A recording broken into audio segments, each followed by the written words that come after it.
Figured out 4.4 questions from the textbook, the e-text. They're not hard. And you know what I did is I went back to the beginning of the chapter in the book and I just looked at example number 4, which made everything totally understandable. So look at it. I'm just going to write this down. If you look at example number 4, it totally explains how to do these problems. All right, number 31 says that we have, this is the biking problem. So there's a guy named Jose. And Jose bikes into the wind. Into the wind. That means against the wind. He's fighting the wind. Let me make the actual chart that we're used to doing, like RTD. Okay, so he's going into the wind, and the question says he bikes for 60 miles, so distance is 60. It says that it takes him 6 hours, and we don't know the rate, but I know that whatever the rate is, so I'm going to make it an R. It's into the wind, which means he's going against the wind. Maybe I should write the word against. Against. So I'm going to subtract the wind because he's fighting it. Actually, hold on a second. Against the wind. Let me think about this in 1 second. Let me write the other one. Jose is going with the wind. So then the next time he bikes, after a long rest, he returns with the wind at his back in 5 hours. So let me think about this. With the wind, he's faster. It's the same 60 miles distance. Against the wind is R minus W. Oh yeah, with the wind is R plus W. Yeah, I think I got this. And then what we do is now we have two, we're going to work out the two linear equations because we know that R times dt equals D. Oh, and we know that the rate, I don't know, it's just, yeah, I think we're good. So if I wanted to make a linear equation, I can do the time times the rate equals distance. R times T is D. But I'm going to just, I hope you don't mind, I'm going to treat this like a parentheses. And I'm going to write R minus W times 6 equals 60. I hate the way this looks. I'm actually going to switch the order because this is so much more mathematical looking. So check it out. It's the rate, whatever the rate is, against the wind.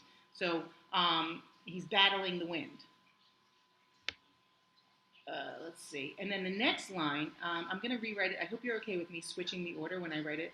So I'm actually going to ignore this.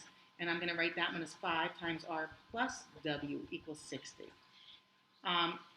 We will talk about this in class, I promise you. This is whatever Jose's rate is, and then we're taking account into whatever the rate the wind is. So those are our two variables. His actual rate that he's able to bike, and then how the wind is affecting him. So this is with the wind, this is against the wind. With, plus, against, minus.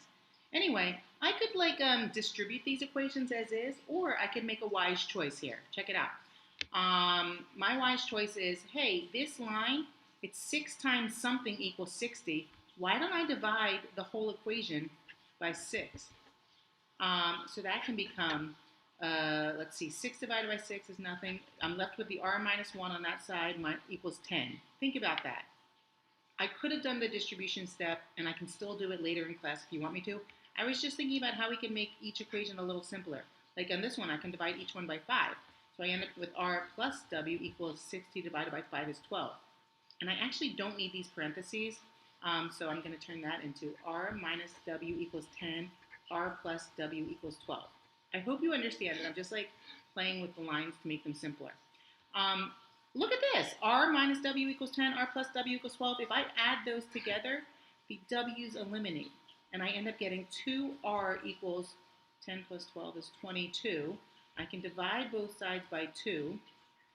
And I get R equals 11. Jose's rate is 11. Jose's rate is 11. Which means that with the wind, let's see, with the wind, 11, the wind is 1. If 11 is, check it out. If R is 11, let me plug it back in. 11 minus W equals 10. Well, then W is 1. I don't need to know what the wind is. The question actually asks, determine the speed which he can ride in still air. That means he's not with the wind. He's not against the wind. He's just biking.